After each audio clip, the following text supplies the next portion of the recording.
Hello, good morning, happy Wednesday, hashtag Wednesday Wisdom. We're still doing the work. Don't forget to drop me a like down below. I appreciate that very much. I've got my curtains drawn because it's bright outside. So if that's not a good reason to drop the like on this video, I don't know what is. Don't forget to drop me a little comment as well. The comments help me out a lot. So if you want to drop me a little hello, good morning, thumbs up, bicep emoji, I also appreciate that as well.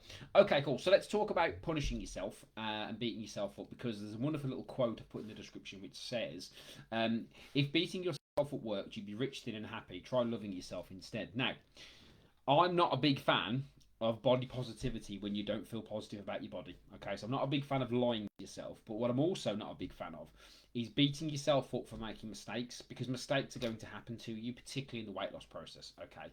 Now, one of the biggest problems with diets and a lot of restrictive diets is they say you must eat this way, otherwise you are going to fail. Now, they don't necessarily say the second bit, but that's what's implied. And that's not a good way of doing things, because you're going to have bad days. Now, we work with women over the age of 30. We work with a lot of women who've got kids and responsibilities and jobs and all the rest of it.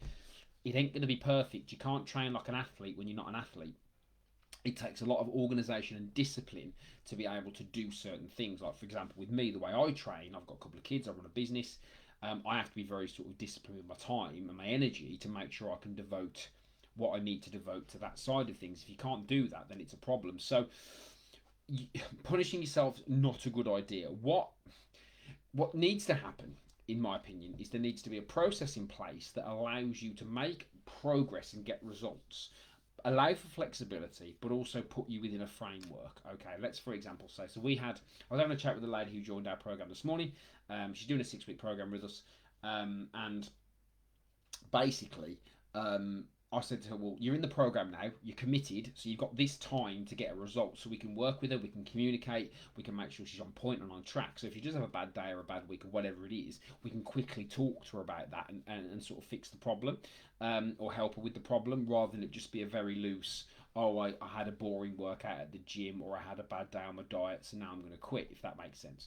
So basically, that's the key to all of this. It's about having that set process in place so you can make progress and have some deadlines in place so you know what you're doing and you can measure and track results accordingly. So that's what we do. What we do in our 6-week program. We do still have some spaces available for the next one, which starts on the 31st, which is Monday next week. So if you do want to get involved in that, click on the description down below. There's a couple of links in the description to book calls with us at our Harbour or Sutton Coldfield location.